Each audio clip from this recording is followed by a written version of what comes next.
Video games are a remarkable way to both tell and experience stories. They invite you to enter worlds of action, fantasy, terror, and wonder. Not just a member of the audience, but an active participant.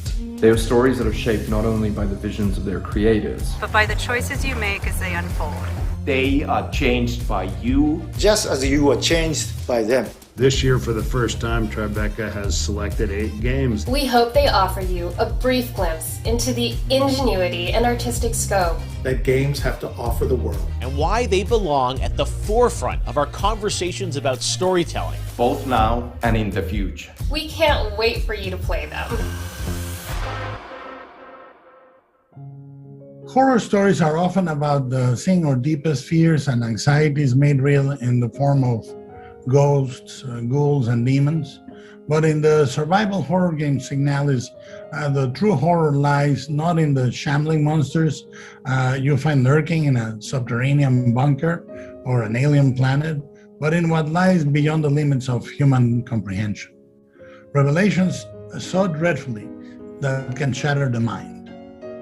This is the cosmic horror of Signalis.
Kena Bridge of Spirits is a rich, compelling tale of fantasy and adventure with themes of trauma and loss of forgiveness. And yes, it's full of fast-paced action and breathless battles with supernatural foes, but the first thing that hits you when you see it is the beauty of a debut game from a small but passionate team at EMBER Labs, and how the stunning animation of its lush, magical world pulls you into a journey of a spirit guide trying to save a village haunted by restless souls. But why not let you see it for yourself? Here's our next official selection, Kena Bridge of Spirits.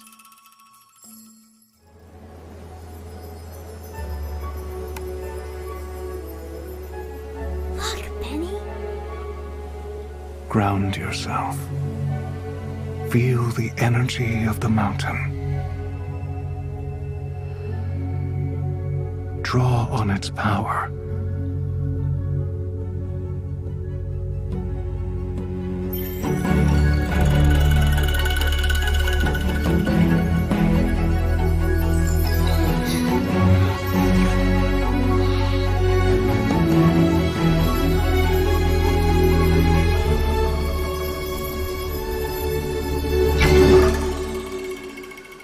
Ember Lab is a really small studio. We have a background in film and animation. We got our start doing visual effects for films.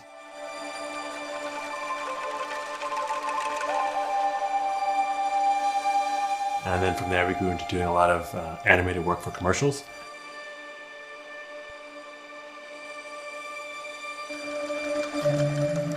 In between commercial projects, we would always siphon off some time to learn new things and be a little creative. And over time, we decided that, wow, we have a real passion for games, and we wanted to throw our hat into the ring with our first project, Kana. Something tells me you did not come to our village looking for forest creatures. Hello, Spirit. I seek passage to the sacred mountain shrine. We've been playing games our whole lives together as brothers, and the action adventure games are sort of what we play together and we also enjoy. Yeah.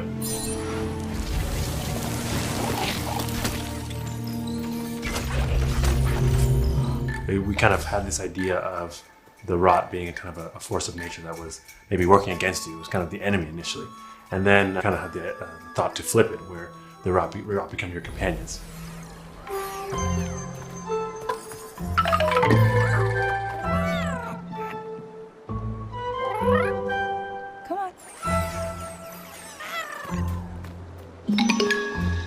And that's when we kind of found that we had something kind of unique.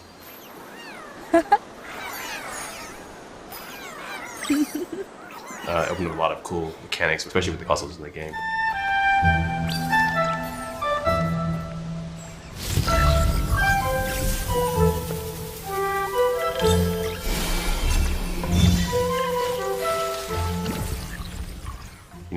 With film, you can just put the camera where you want it. You can tell, you have complete control over what they're seeing, when they're seeing it, how they're seeing it. And in games, all that goes out the window. So communicating ideas or themes to the player is a lot more difficult, we found. Yeah.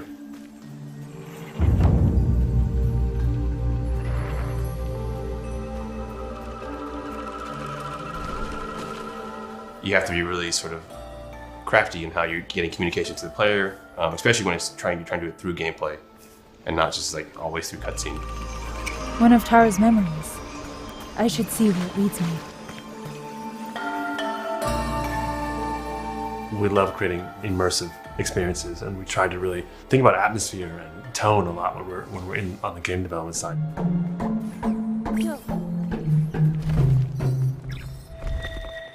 Storytelling and atmosphere is a big part of our traditional medium in terms of film aesthetics. Just having the world be something that you want to sit down and explore and be a part of was a goal of ours from the beginning.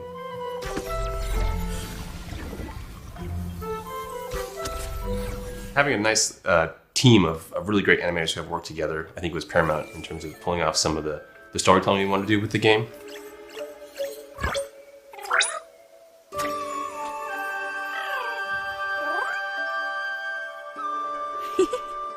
We're actually making a 45-minute animated movie inside of a game. Hi. We're really proud of the team. A lot of them come from the visual effects and animation background and kind of converted their skill sets from the film and animation background into developers on the game side.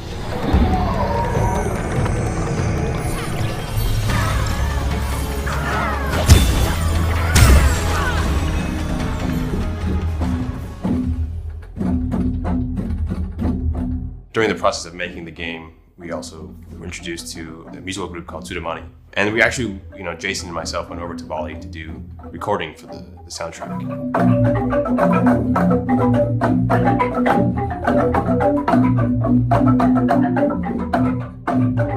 One of the things that's grown out of that relationship is Dewa is the composer, but his daughter Ayu is actually the voice of Kana. My name's Kana.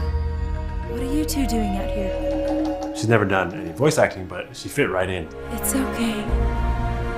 You have to go now. You know, we wanted to make a game that would just excite us if we saw it. You know, something that we would see the trailer. Oh yeah, that game looks awesome. Yeah. So as difficult as it has been, it's also very rewarding because it's like something that we would be very proud of, and something that we would want to pick up ourselves. You must move on.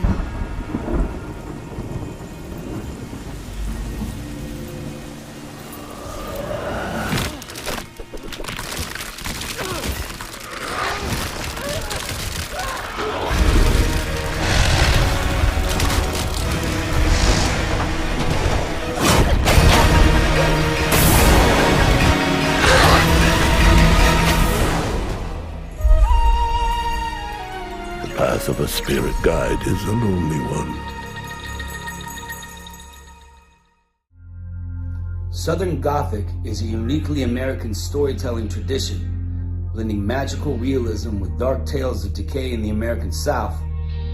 Norco adds a dash of sci-fi to the Southern Gothic stew, weaving cyborgs and artificial intelligence into pixelated Louisiana landscapes, where the sun sets heavy and orange over the swamps, and oil refineries blaze like torches in the night.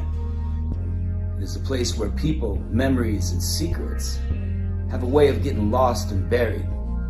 Dig them up if you dare, in the haunting and extraordinary adventure that is Norco.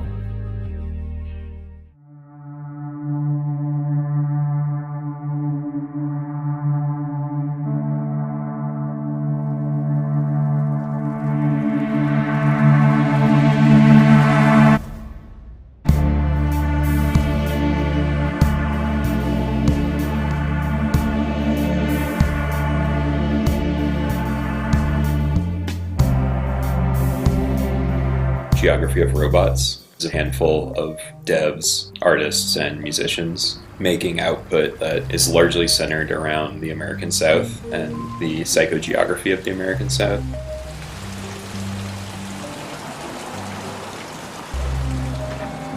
Another one. Our first release is a game called Norco, which is about my hometown of Norco, Louisiana.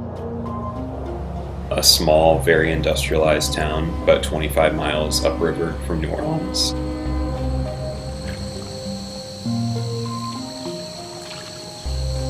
There's so many intersecting pieces of infrastructure. So many stories embedded in the landscape. I've been fascinated with that region since I was a kid. I wanted to synthesize all of those research interests into something, and Norco is that culmination of effort.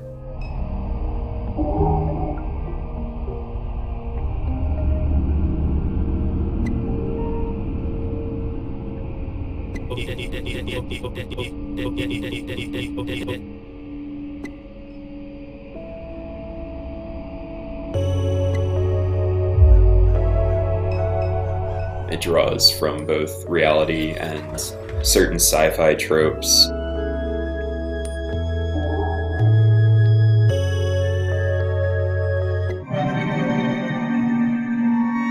To explore little air pockets of the surreal within the reality of the game. The primary benefit that we have working in this sort of adventure game point-and-click genre is that we've got just decades and decades of iteration to build on within this genre, going back to the old Lucas games, you know, Monkey Island and such. What works for our story? What are the necessary mechanics to tell the story of Norco?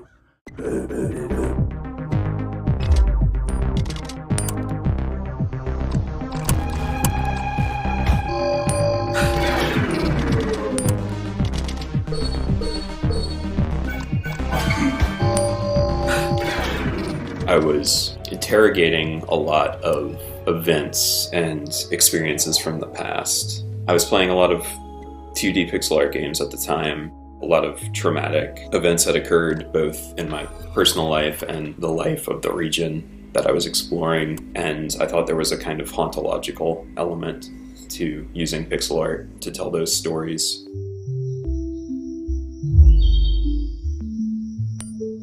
I don't have any artistic experience, and so doing a simple 2D pixel art game fit the best within my limited resources that I had.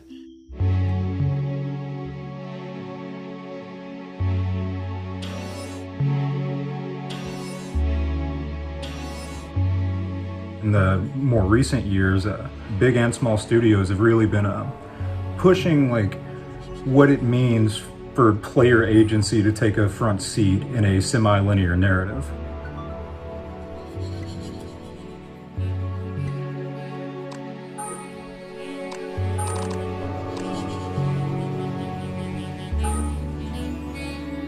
It has been an interesting journey, pushing the boundaries of the medium and kind of forcing it into this more complex, uncomfortable future.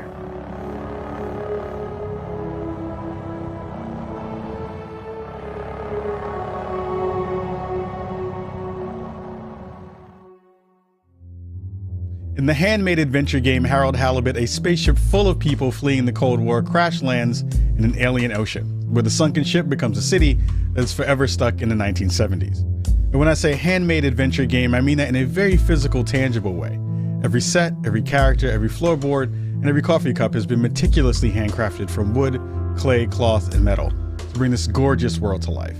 I'm pleased to introduce the stop-motion adventure, Harold Halibut.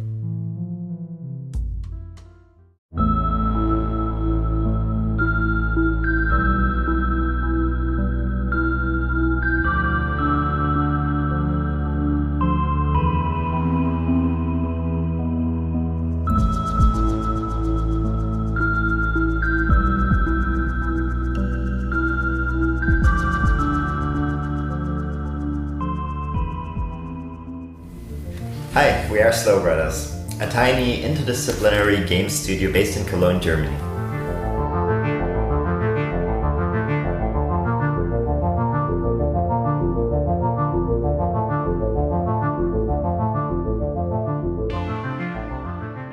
Harold! Stop daydreaming! And don't forget to fix the light after cleaning up the paint. Sometimes I do wonder what life would have been like on Earth. It's been about 10 years since we started game development. Some of us have a film background, and at that time we were kind of frustrated about the big budgets needed to produce a feature-length film, the dependencies to producers.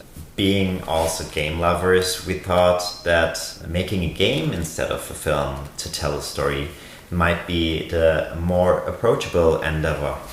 We quickly realized that the budgeting thing at least wasn't too different from feature-length films, but we were way too deep into the process already when we realized that.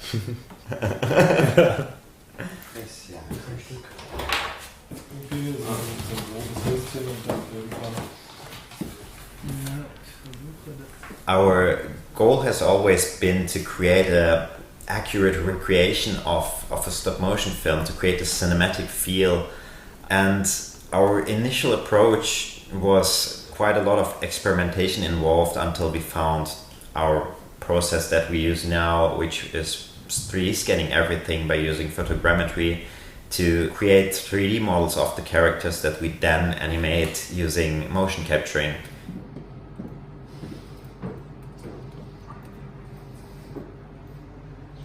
Which gave us this fluidity and also all the options that we have in modern 3D games to light the scenes in a cinematic way and to use camera movement.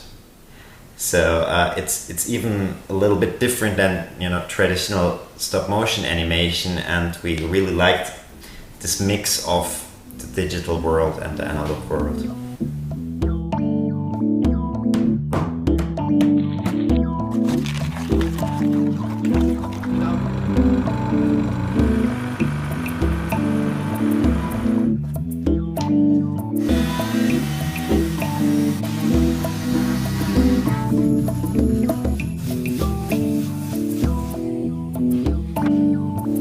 heard a bunch of people questioning why we put such effort into building the sets and the tiny details.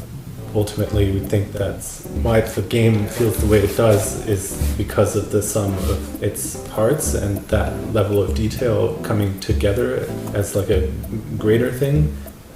We just like put a lot of effort into giving the individual characters and Harold's social environment a lot of depths, and that ultimately makes for like a rich experience. Now, if you're quite ready. Sure. Ready for what? I made a breakthrough discovery at the Arboretum last night. You remember the last batch of bloomy rocks?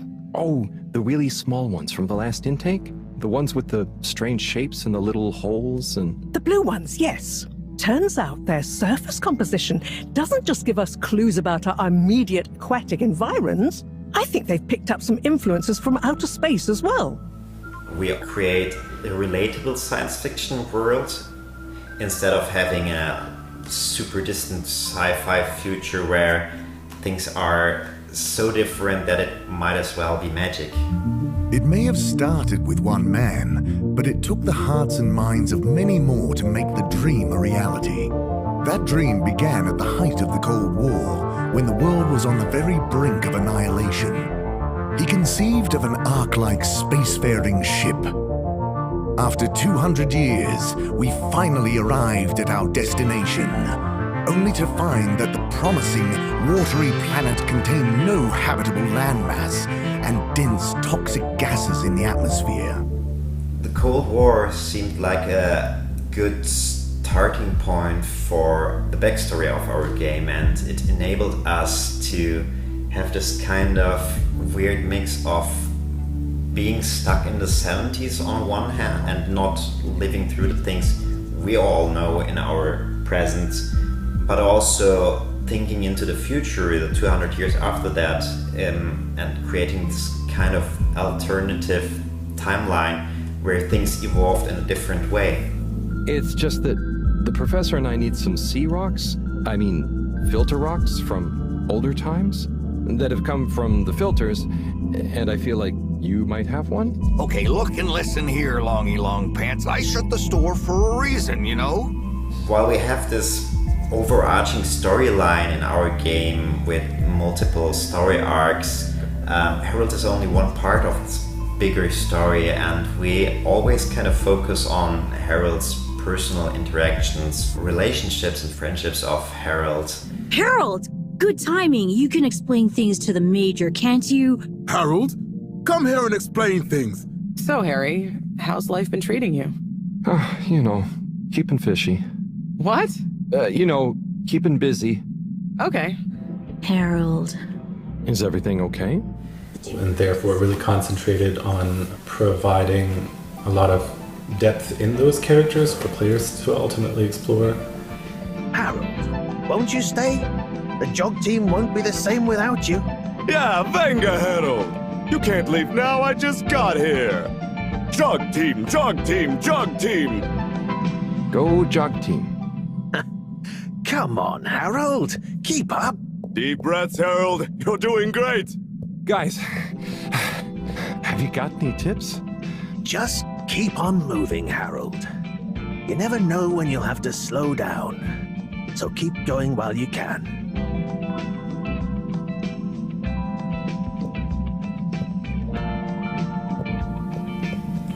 Ja, dat is toch goed.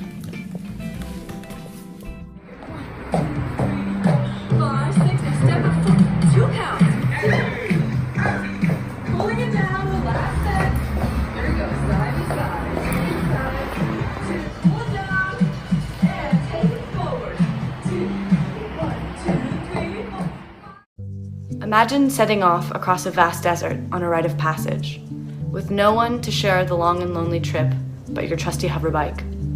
On your journey to the horizon, you will traverse a world of beauty and mystery, full of spectacular ruins, both ancient and futuristic.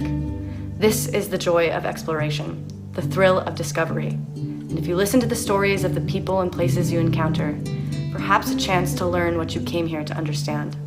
This is Sable.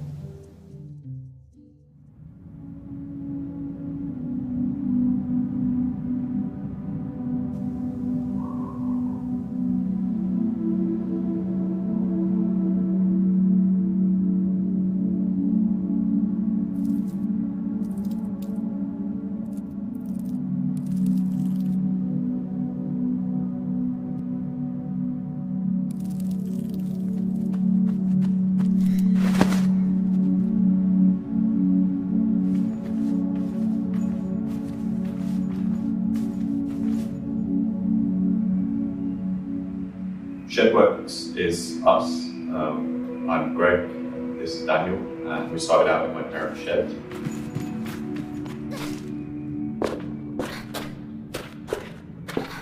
Sable is the main character. She's a young girl who's leaving her home for the first time.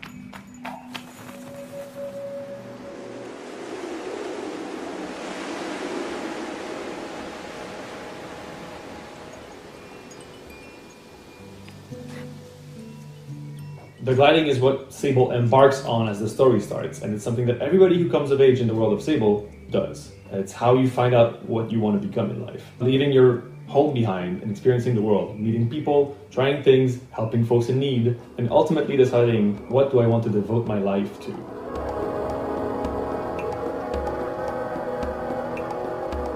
So much of the people here, the communities here, are defined by their vocation. You know, the desert that they live in is inhospitable, and so they've kind of had to come together and had to form groups around resources. And so Sable kind of goes from place to place, meeting different societies and cultures, built around completely different experiences of the same environment.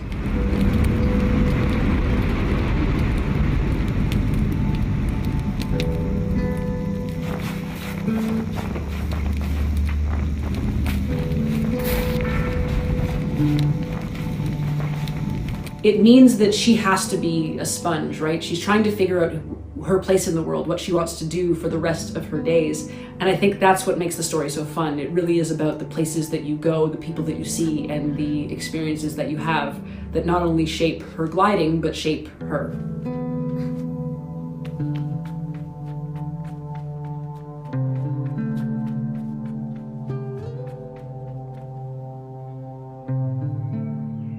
My dad and Daniel's dad went to architecture school together. You know, our lives have kind of crossed a bit in that period. Your mum taught me art at secondary school. By the time we were at sort of university age, that was when indie games had really kind of taken off as a creative sort of field. I started to think about if there was something that I could make myself.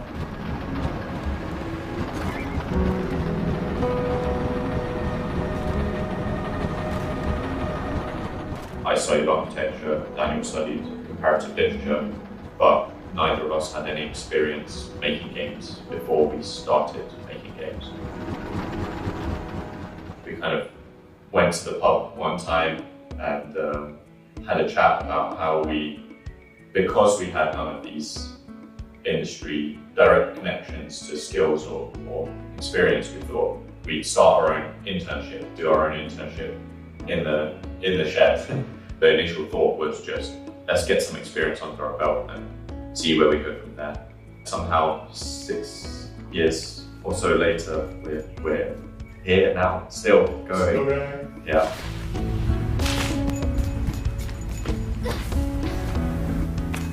The thing that we've really tried to focus on is exploration, and we've kind of geared every design decision that we could around that focus. There's no real danger to the player in the game. It is quite relaxing in a way, but that doesn't make it less curious a world to explore, I think. I think the unique thing about it is how lonely it is, and the pace of the game is very laid back.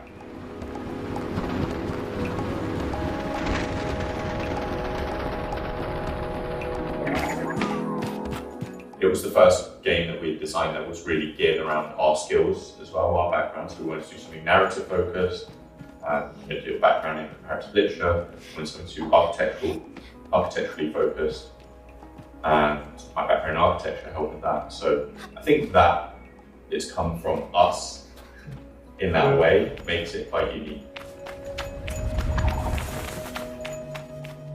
We draw from a number of references and influences, I suppose. I guess some of the most obvious ones are the visual ones, right? Stuff like Mobius or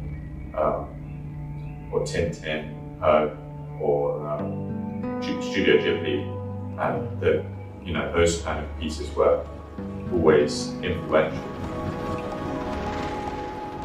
Yeah, it does have that mix of ancient and futuristic to our eyes, right, who live here, but to the eyes of Sable and to everyone in that world, that is all that they know.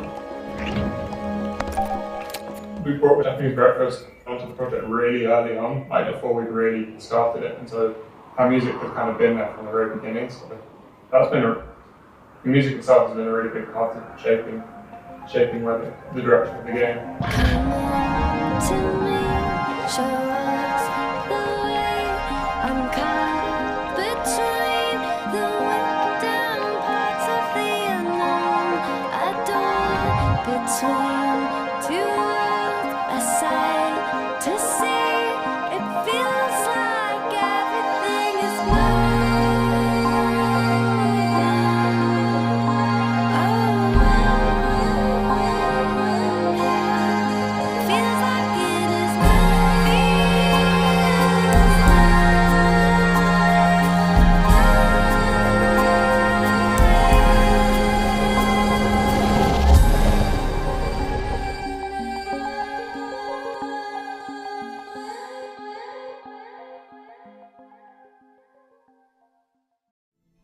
In the Gothic fairy tale Lost in Random, the world is divided into 6 shadowy realms, where every citizen's fate is determined by the roll of a cursed die.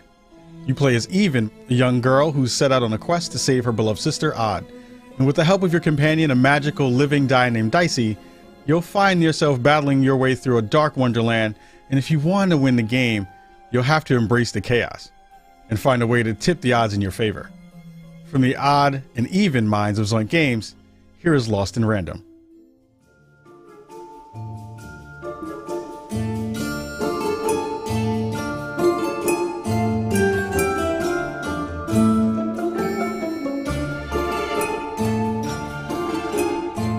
So Lost in Random is being developed here at ZOINK Games in Gothenburg, Sweden.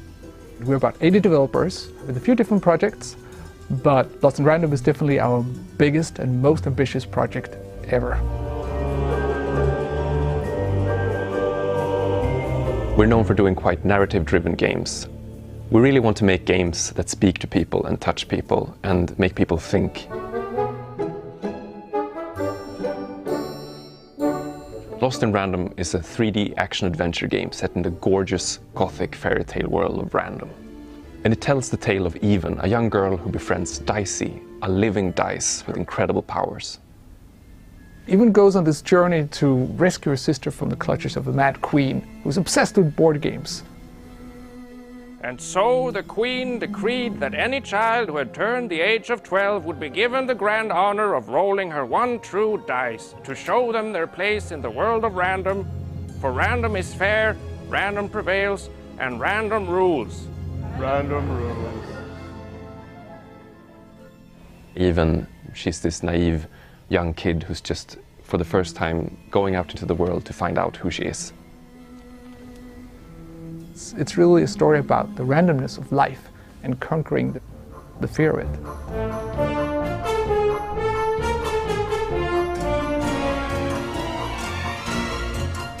Even and Dicey are a really fun duo. Even is this quick to anger, but she's not one to hold grudges, but she can easily get into a fight. And Dicey's there to hold her back. Dicey, who is this cute puppy kind of character, his moment to shine is when you're in combat. When Even rolls Dicey, he becomes this kind of Swiss army knife of magical power. No, Dicey. They should be scared of us, right? We're really in love with this project. It's a great story, it's great actors, it's the innovative gameplay, and it just feels like everything is just so perfectly packaged together around the dice and this universe. And the style of the game is kind of like something out of a Leica or Tim Burton movie. It's really everything we've dreamt of doing all these years. It's really great, and we can't wait for everybody to play it.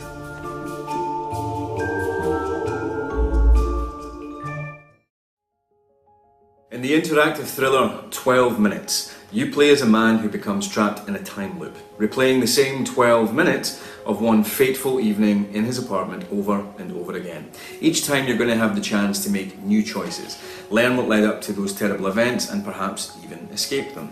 It's a story that's not just about how choices matter, but about how some stories can only truly be told when they can change, even just a little bit, every single time you retell them. It was a joy to participate in this project and lend my voice to the main character, and I hope you have as much fun playing it as I did making it.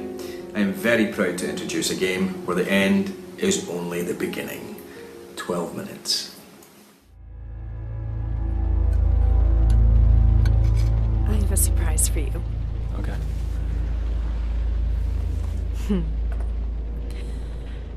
You want to guess what it is? This is an outfit for a newborn. You bought it this morning. You wanted to surprise me. I'm sorry. You're pregnant. You know? I know because you already gave it to me. This has happened before. What are you talking about? What's going on? Someone is coming. He's going to hurt us. He says you killed your father. I need to know what happened. Why are you doing this? My father died. Died of a heart attack? No, I didn't have anything to do with... Any second now, he's gonna knock on that door. Help me. This isn't happening. This can't be happening.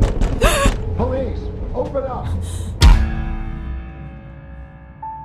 My name is Luis. I'm the creator of 12 Minutes.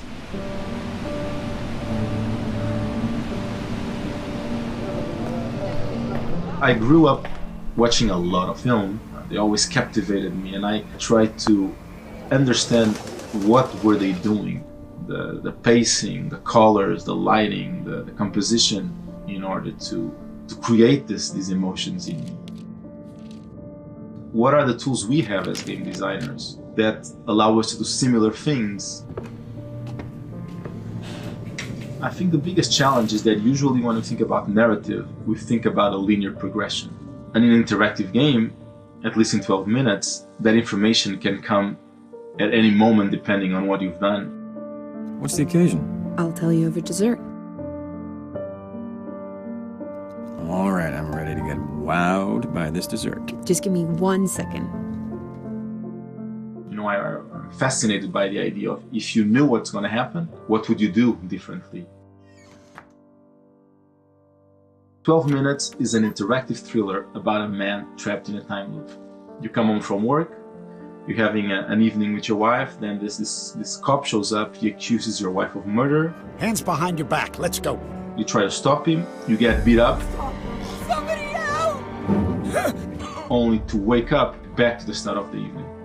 And then you have to use the knowledge of what you know it's going to happen to try to change the outcome and break the loop. Look, I know this sounds weird, but the day's repeating itself.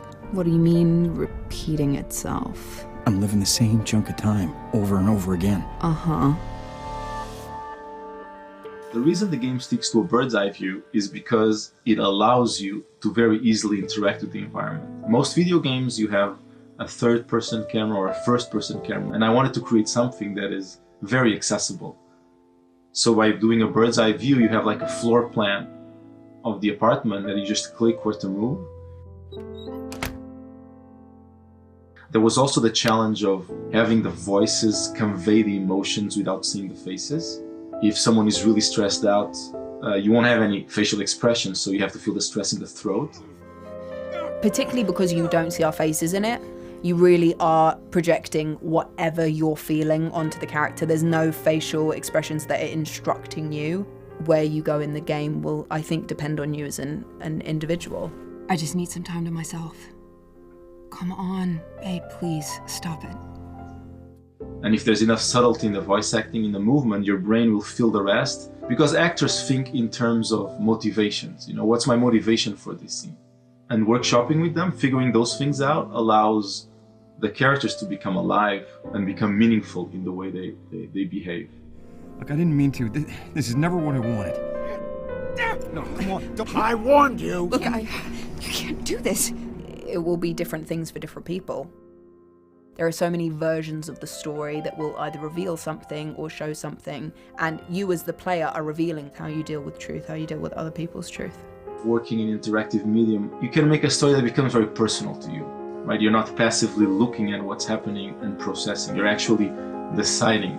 By allowing you to participate, to change it, and to mold the way it's built, in a way it becomes part of you. It's like you're part of the creative process that is happening.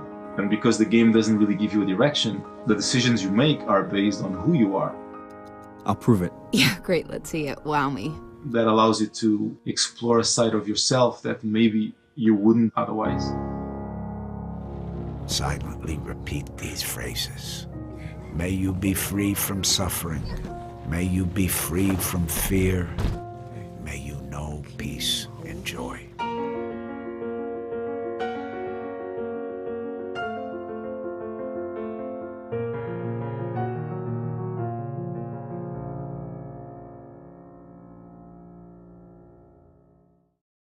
If you're not familiar with The Big Con, a coming-of-age comedy adventure about a teen in the 1990s, well, let me explain. You play as Allie, a high school junior who learns that her mom is about to lose her video rental store to loan sharks unless they come up with over $90,000 ASAP. Well, there's clearly only one thing you can do. Run away from band camp, head to the mall, and become a con artist. I mean, that's just common sense. From the decade that gave us the World Wide Web and so much plaid, I give you The Big Con. The Big Con. The Big Con. The Big Con. The Big Con. Hey, I'm Dave Proctor from Mighty Owl Studios, and I am the game director and writer on The Big Con. Mighty Owl is a company from Toronto. We're made up of some really awesome devs from this city. George Degenkamp, Saffron Aurora, Tabby Rose, Sakrina Diaz, and Yash Kulkarni is our core team. The Big Con is a adventure game where you hustle your way across 90s America as a teenage con artist. But it's all for a good cause. You are trying to save your mom's video store. So you learn to pickpocket, wear disguises, talk your way into and out of trouble. All for that good, not so good cause of making sure your family business stays afloat.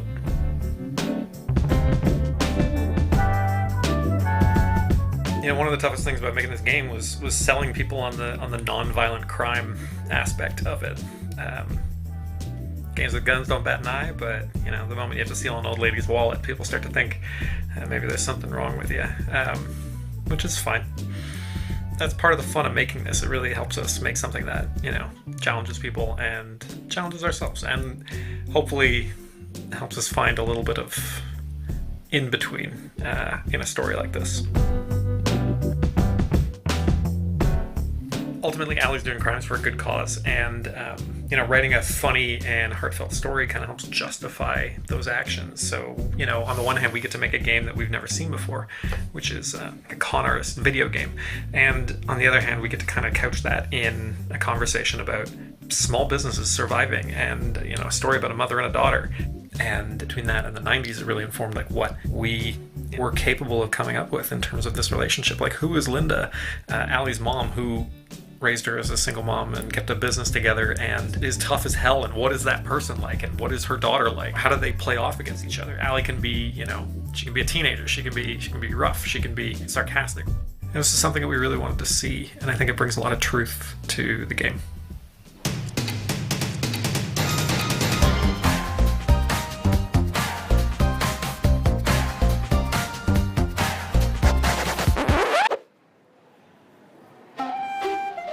If it makes us laugh, it goes in the game. That was our rule. Like, we really want you to explore and find stuff.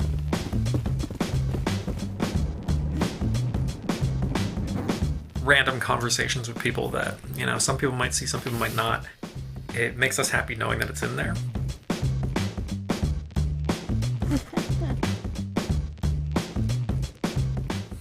And it, I think, really builds on the feeling of like building your own adventure.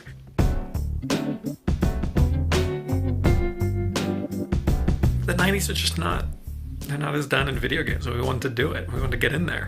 The 90s are a time when you don't have cell phones, you don't have the internet, you don't have the ability to look this stuff up if you need to. And it makes it a little bit more believable that you can be a traveling con artist, which I think is part of the charm. And so, you know, with the 90s means that we also get to do this ripping, colorful palette that Saffron put together. I watched a lot of cartoons growing up.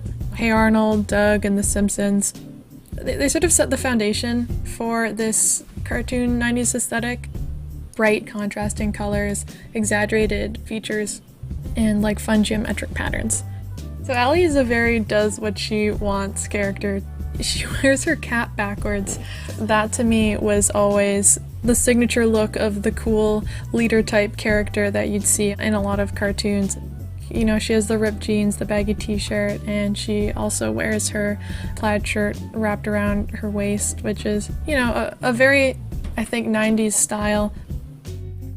The references from Burblos to music or grunge or you know, what movies were popular and like it just we don't want to beat you over the head with nostalgia, but we want to bring you there. We want you to be on this journey with us. The Big Con is the 90s crime adventure you've been waiting for. What do you think, Rad Ghost? Okay. I just want to finish off by saying thank you so much for the opportunity to be a part of this.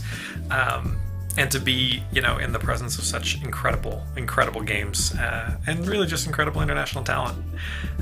Means a lot to a pretty stoked team from Toronto. So we hope to see you there, and we may try to steal the award anyways.